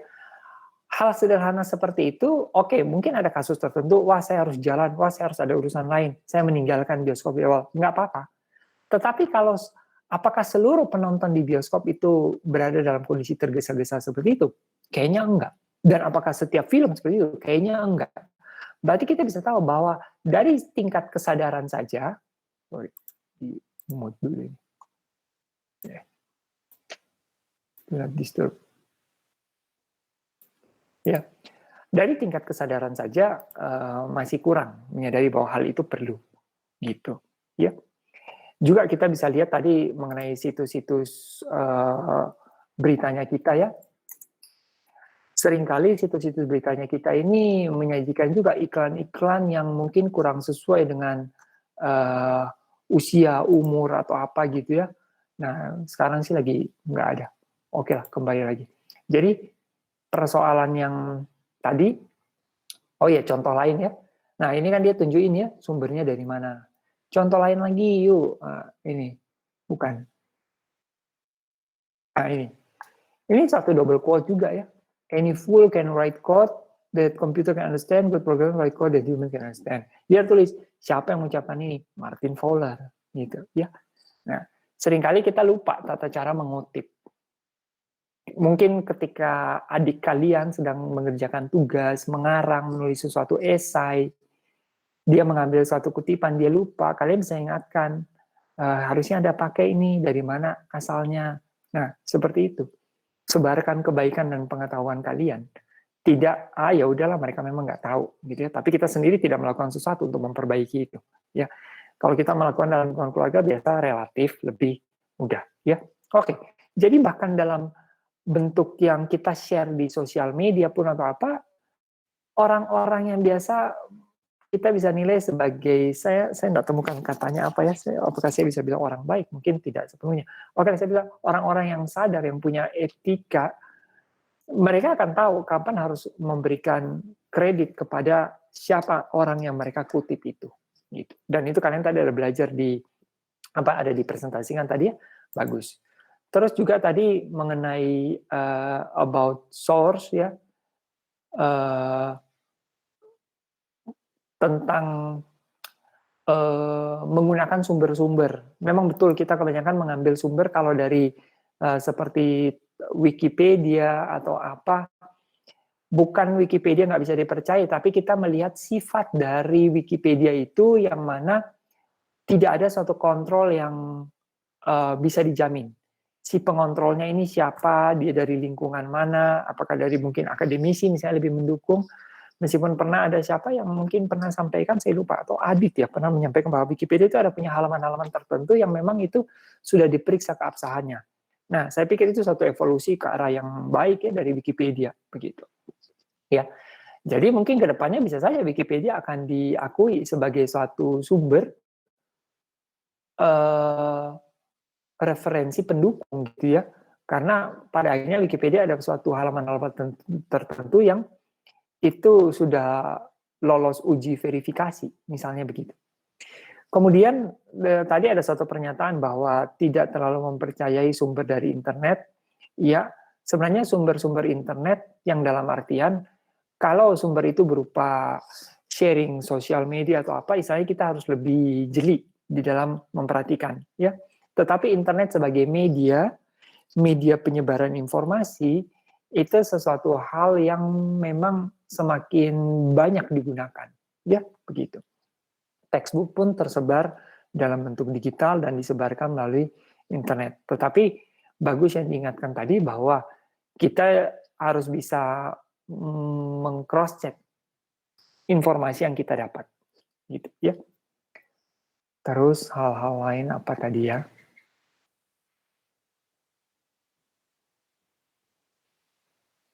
Untuk bisa menuliskan suatu esai yang bagus, maka kalian juga harus pernah bisa melihat tulisan esai yang pernah dilakukan.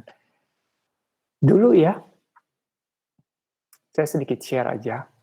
Ketika zaman koran itu masih fisik, contohnya seperti koran Kompas, biasa setiap hari Kamis atau apa itu ada kolom-kolom yang menuliskan opini. Ya, di dalam kolom opini itu mereka membahas sesuatu hal, suatu subjek, suatu topik. Tulisannya berkolom-kolom, bahkan barangkali bisa setengah halaman, bahkan satu halaman sendiri.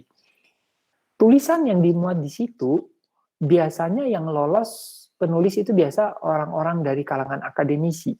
Bukan karena mereka diutamakan, tetapi karena biasa tulisan mereka itu berbobot. Mengandung klaim, mengandung argumentasi. Salah satu yang biasanya sering menulis itu, yang saya tahu itu Prof. Budi Santosa, saya berteman dengan beliau di Facebook-nya. Kita bisa lihat tata cara menuliskan argumen, suatu sanggahan, itu semua tidak asal-asalan. Ya. Nah, sekarang tulisan-tulisan seperti itu saya pikir tetap ada di media yang sudah berubah dalam bentuk digital. Cuma ya harus dicari di mana. Intinya kalau Anda pengen bisa berlatih menulis yang baik, menulis suatu esai, menulis sebuah argumen, bahkan menulis suatu cerita, Anda tidak bisa itu tiba-tiba muncul secara lahiriah, plek Anda menulis, tetapi Anda selain belajar, Anda boleh kok mencontoh tulisan-tulisan lain, melihat format bagaimana orang lain menulis.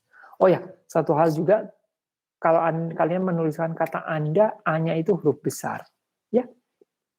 Mungkin itu yang saya bisa sedikit nganu tentang topik yang writing argumentatif esai. Kalau ada tanggapan dari siapa, silakan. Kemudian thinking critically, ini belum, ini nanti minggu depan ya.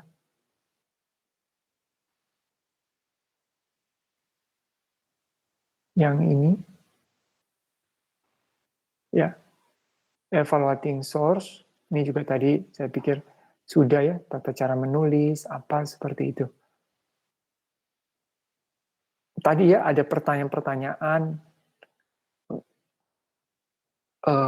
apa istilahnya, how, what, kalau nggak salah di bagian awal. Ya.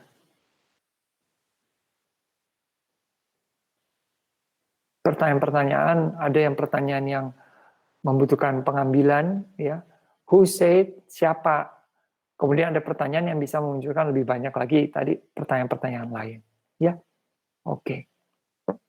Baik, sampai di sini apakah ada yang mau ditanyakan atau ada komentar?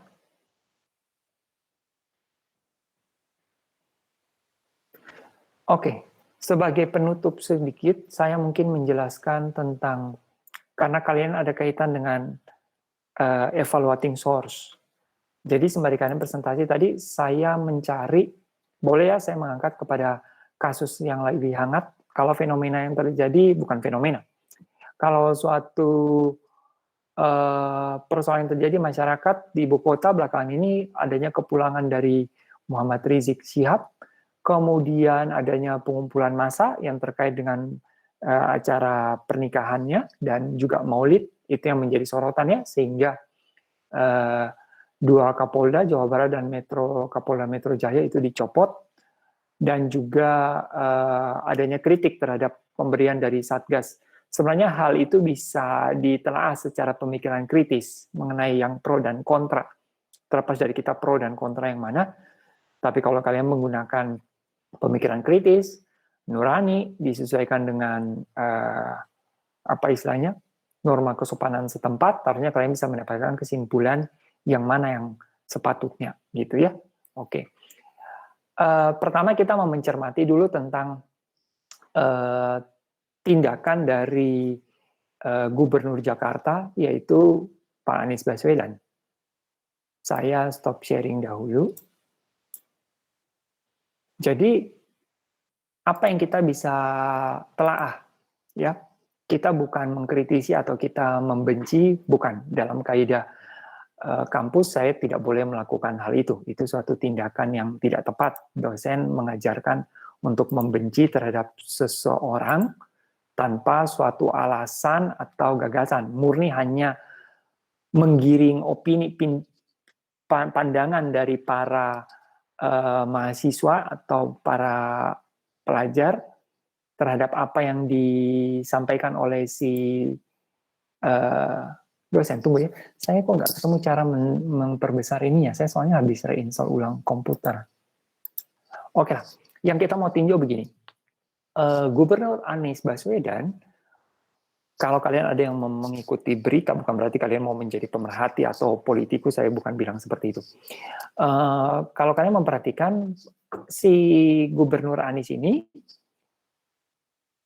beliau mengunjungi salah satu tokoh yang kontroversial, Rizik Syihab. Ya. Sebenarnya kalau saya mengucapkan kalimat seperti ini, kalian bisa mengkritisi. Kenapa Bapak ketika menyebut kata Rizik Syihab, Bapak sebut pakai kata kontroversial? Kalian bisa menyerang saya dari sisi itu. Kenapa Bapak harus memilih kata kontroversial? Saya kemudian punya dasar. Kenapa saya bisa menyebut pakai kata kontroversial? Saya nggak bisa bilang, karena semua orang lain juga bilang pakai kata gitu kok. Ah, itu berarti saya cuma ikut-ikutan. Saya nggak bisa menelaah secara persisnya itu apa. Ya. Tetapi saya bisa mengatakan kontroversial oleh karena adanya kasus-kasus yang belum selesai. Adanya pernyataan-pernyataan dari sosok HRS itu, Rizik Syihab, yang menyinggung orang-orang lain yang juga termasuk menghina Pancasila, menghina simbol negara termasuk presiden misalnya. Oke, yang mau kita kritisi adalah Rizik Syihab pernah melontarkan setelah presiden kita pun terpilih di tahun 2019 bahwa Presiden Jokowi itu tidak sah misalnya, dan sering tidak mengakui, sering mengatakan bahwa pemerintahan itu mereka menggunakan kata-kata rezim, ya, kata-kata rezim yang menindas ulama apa dan lain-lain. Ya, itu suatu pernyataan yang menyerang pemerintah, tidak mendukung terhadap pemerintah. Kemudian kita lihat sosok gubernur. Gubernur adalah pembantu presiden di dalam memimpin suatu daerah. Iya, gubernur berarti berada di dalam lingkup pemerintahan yang sah. Ketika seorang gubernur pergi menemui satu tokoh yang tidak mengakui pemerintahan sah, bahkan kesannya datang bersilaturahmi, ya, datang sowan, menyambut, itu suatu tindakan yang tidak elok. Kalau ingin melakukan hal seperti itu, Anda harusnya tidak berada di dalam lingkungan pemerintahan yang sah. Tetapi Gubernur Anies berada dalam lingkungan pemerintahan yang sah, tetapi menemui tokoh yang malah tidak mengakui pemerintahan. Menemui dalam rangka apa? Misalnya, dalam rangka mungkin mengunjungi sebagai korban bencana alam, itu sah. Mengunjungi dalam hal misalnya memberikan suatu peringatan, itu hal yang sah, dia menjalankan tugasnya. Tetapi mengunjungi secara terang-terangan, ada diliput oleh media, bukan mengunjungi dalam itu tetangga saya lagi bikin nasi goreng banyak, saya bagi ke tetangga, itu sah. Tetapi mengunjungi dalam hal juga memamerkan kepada media sebagai suatu hubungan silaturahmi dalam kapasitasnya dia sebagai seorang gubernur, itu suatu hal yang sudah blunder. Kenapa saya mengatakan blunder? Karena tadi antara orang yang berada di dalam lingkungan pemerintahan yang sah dengan ketemu dengan orang yang tidak mengakui suatu lingkaran pemerintahan ini, begitu ya. Kemudian hal yang kedua yang kita bisa kritisi, jadi di sini saya mengkritisi, saya tidak mengatakan kalian harus mengikuti pendapat saya atau kalian harus mendukung atau apa, tidak. Ini bagian dari merangsang pemikiran kritis kalian, ya. Hal yang kedua, Kapolda dicopot. Orang mengatakan Kapolda Jawa Barat dan Kapolda serta Kapolres dicopot, gitu ya. Harusnya yang dicopot atau dinonaktifkan gubernurnya. Memang barangkali iya, memang barangkali orang bilang ini hanya damage control, maksudnya kecelakaan itu sudah terjadi, persoalan itu sudah terjadi. Harusnya memang hal tersebut bisa dicegah di awal. Istilahnya menyelesaikan persoalan itu bukan di tengah-tengah, tapi dari hulunya. Ya. Dikatakan ada juga yang beranggapan bahwa pengumpulan massa itu tidak diduga. Tidak bisa kita bilang tidak diduga. Kita sudah melihat kecenderungan terhadap hal itu. Kalau sudah melihat kecenderungan, maka harusnya kita sudah mengantisipasi. Iya, kita tidak bisa bilang bahwa, atau saya mengatakan, mahasiswa yang hadir di perkuliahan saya hari ini, saya nggak menduga hadir semua.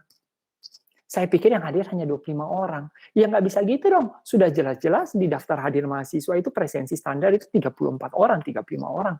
Dan ada kebiasaan mereka senantiasa hadir semua. Berarti saya sudah harus tahu dong, antisipasi. Saya nggak boleh bilang bahwa saya nggak menduga.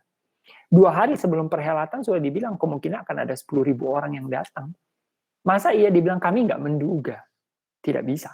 Ya, itu sebabnya kenapa diambil suatu tindakan tegas bahwa berarti mereka jika tidak bisa menghentikan di bagian awal, setidaknya kalau gitu apa yang dilakukan ketika di tengah-tengah hal itu terjadi? Ternyata tidak ada suatu tindakan yang tegas. Itu sebabnya kalau kita dari segi pemikiran kritis, wajar jika kemudian Kapolda tersebut kemudian dicopot. Jangan hanya dicopot bawahan-bawahan, tetapi pimpinan yang harusnya memberikan pengarahan itulah yang dicopot. Ya, saya pikir hal seperti itu. Hal apa lagi yang kita bisa kritisi terkait dengan penjemputan di bandara yang mengakibatkan kemacetan.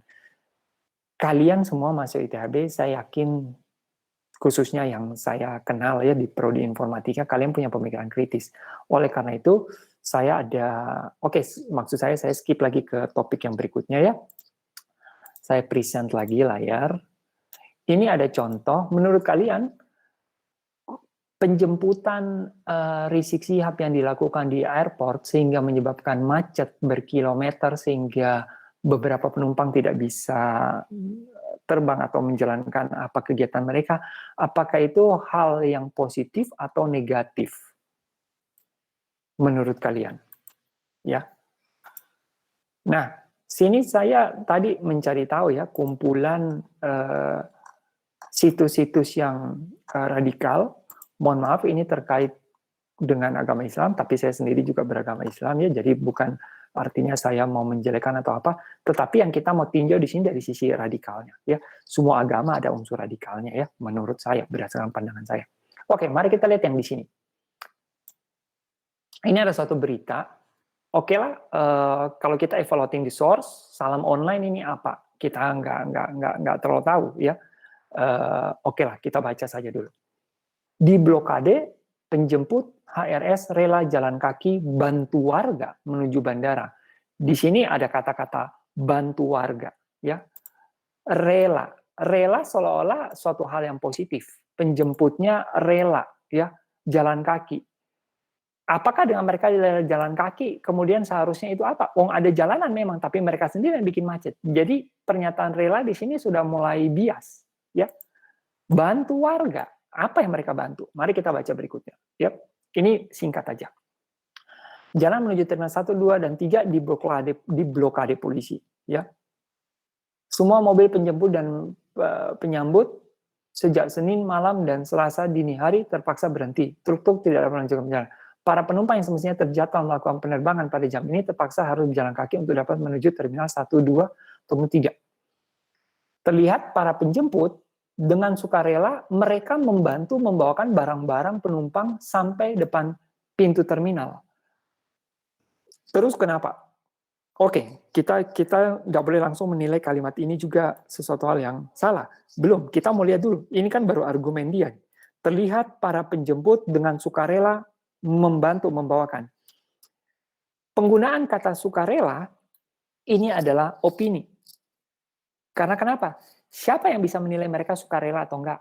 Apakah ada diwawancarai? Kenapa Anda membawa? Oh ya, saya merasa iba, saya merasa terpanggil untuk membantu. Di sini tidak ada. Murni penulis hanya menuliskan sukarela. Jadi kita bisa bilang ini satu unsur opini. Berikutnya. Di kilometer 31 nampak macet total, kendaraan berhenti. Jamaah yang ingin menyambut HRS ataupun masyarakat, sebenarnya kalau kalian mau menuliskan HRS kayak gini, itu harus ada singkatan dulu ya. Begitu juga biasa kalau kalian di dalam laporan, PA atau apa, kalau kalian mau menulis gini, HB diisi siap dalam kurung HRS, baru boleh nanti di tulisan-tulisan berikutnya kalian cukup menggunakan singkatan itu, boleh ya. Yang penting singkatan itu sudah ada disebutkan dulu kepanjangannya di awal gitu ya. Ataupun masyarakat yang akan melakukan penerbangan harus berjalan kaki menuju terminal. Jalur ini macet karena jalan menuju terminal diblokade. Harusnya di ini nggak ada spasi.